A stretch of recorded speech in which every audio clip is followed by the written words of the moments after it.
Blu-ray is the Robert Rodriguez film school, cooking school. Okay. So I want to ask, what kind of dishes did he make for you on the set of Alita? Oh, okay. I didn't work on Alita, unfortunately. I worked just on the show Undone, but Rosa worked on Alita. Oh, I'm sorry. I thought you were Rosa. Okay, Never no. mind. Never mind that stupid question. No, it's all right. In that case, let me ask you another stupid question. Okay. So you're the executive producer, one of the executive producers. I still know who you are. You're one of the executive producers of Undone. Can you tell us a little bit about what the genesis for the project was, and were you the creator of it? Yeah, Okay. so Raphael Bob Waxberg. Oh, sorry. No problem.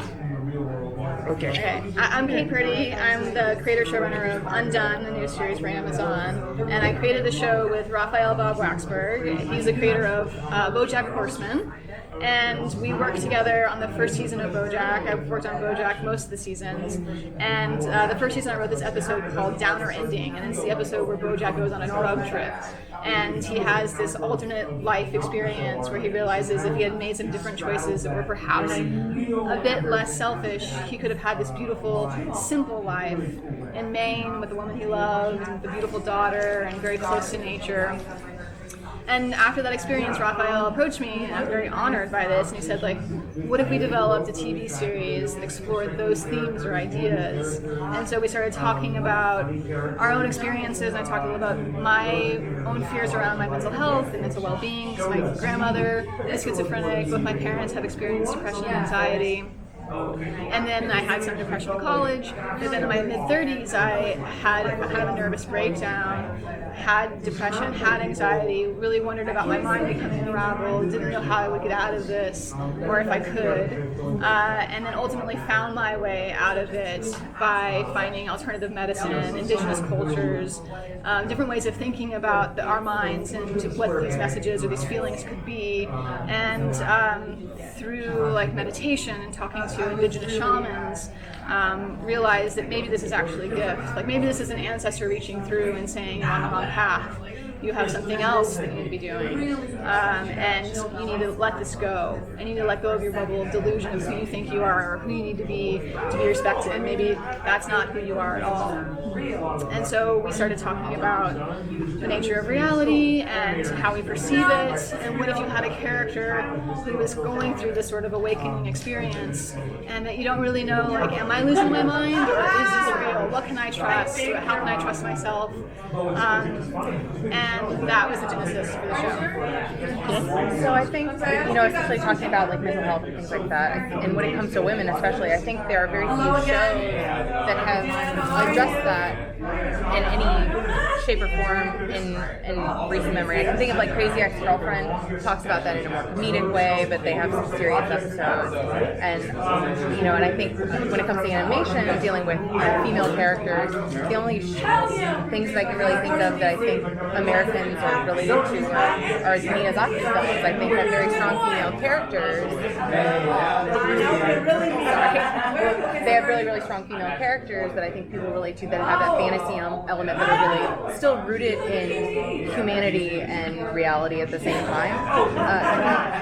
Are you kind of meshing those two together? And because it sounds like almost those are the two things that you're melding together as one. Can you talk about kind of the fantasy of the rotoscoping and the animation coming together in this, using that as a medium to tell this story of mental health and moving forward with powers and things like that? Yeah, definitely. So we decided to use rotoscopy with our director Hisko Kielsing, who's from the Netherlands.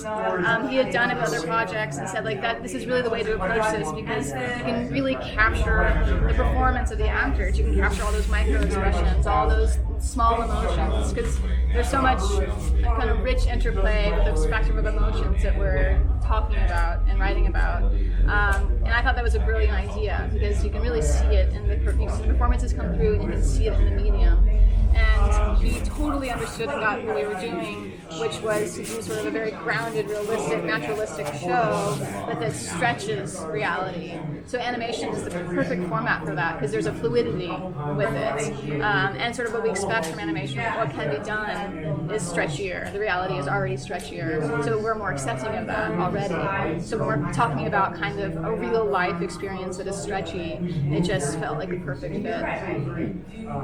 Do you feel that I'm very, very excited about this show, but I also watch a lot of animation, and I'm very versed in anime and things like that, and like Perfect Blue, which are these animes that are for adults that have been turned into movies that have been live action that people are more familiar with the storylines. Do you feel that people, adults, are becoming more accepting of watching adult animation that's not just like humor based, like The Simpsons, and because of inroads with like BoJack Horseman and things like that? Yeah, I definitely think that's true. And I think Raphael, with this show, one of the things that was important to him in the process of creating this is that he really wanted to push the boundaries of animation and how we think about it. I mean, I feel like with BoJack, he sort of said, this is like those other animated shows that you know, but I'm going to surprise you and say that actually we're going to drop our foot over here into this more realistic, grounded, emotional world occasionally. And he feels like this is sort of the next step into this kind of very realistic exploration of emotions, feelings, drama, family dynamics. So I think that was part of his vision. But I think you're exactly right when you talk about sort of these Japanese filmmakers and anime and some of the more elevated, more sophisticated storytelling that happens in animation. And I think having a more global experience, more global audience, people are more accepting in terms of their mentality, what they accept from the animated world. I also feel like we've all kind of grown up with animation, and now animation is growing up with us, and that's exciting. It's fun.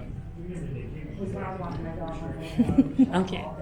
And so, what do you hope the audience gets out of this? What kind of message are you trying to say, if you're sending a message at all? Yeah, I mean, I think what I hope people get out of it is, I would love for them to think at the end of this series about what is the nature of reality, how do they experience it, what do they feel our purpose here may be, and what do they want the answer to be. And then what did you learn about yourself doing this? I feel like every day I'm growing, which is great. I think when I feel that I'm continually evolving and growing by being challenged and being pushed and pulled by the challenges of production, of leading a room of writers, of writing scripts and getting rounds and rounds of notes and having to sort of really contemplate, like, how do I improve this? How do I deepen this? How do I make this clearer?